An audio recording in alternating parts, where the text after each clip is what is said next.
Now, this is one of the more important rules that we didn't know and is often tested in the examination.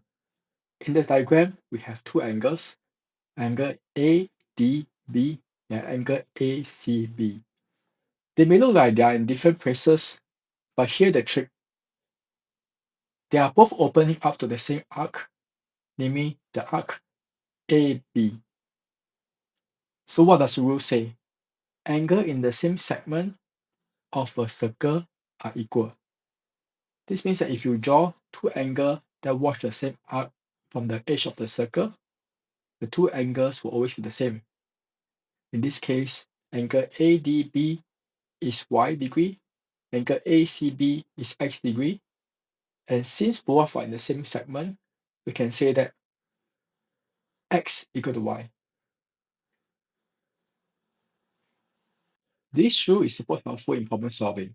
If you spot two angles in the same segment, you will know that they are equal and no measuring is needed. So remember, same arc, same segment, same angle.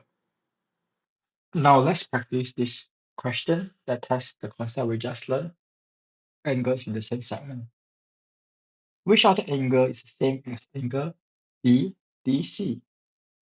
So for angle BDC, we can tell that the arc will be from B to C.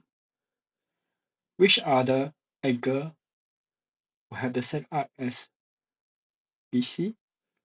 We see that there's another angle BEC that have the same arc as BC, and E lies on the circumference. Therefore, angle BEC is the same as angle BDC. The next question, which other angle is same as angle BCE? So we see angle BCE is here, and here's a label as Y. The arc for this will be BE. And let's try to find another angle that has that as arc BE. You can tell that BDE also have the arc BE, and D is on the circumference.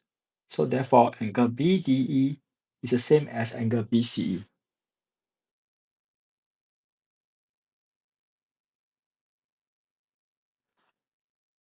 Now let's try this question. Given that angle ACD equal to 45 degree, angle ADB equal to 50 degree, you are supposed to find angle BAD. Please take a look at this question and try to attempt it on your own. This is basically just a very simple application of angles in the same segment. We know that angle ABD should be equal to angle ACD because they are both angle in the same segment. And ABD should be 45 degree. Next, since we already know that angle ADB is equal to 50 degree, we can use the sum of angles in the triangle, 180 degree, minus angle ADB minus angle ABD to find angle BAD. This will give us angle BAD to have 85 degree.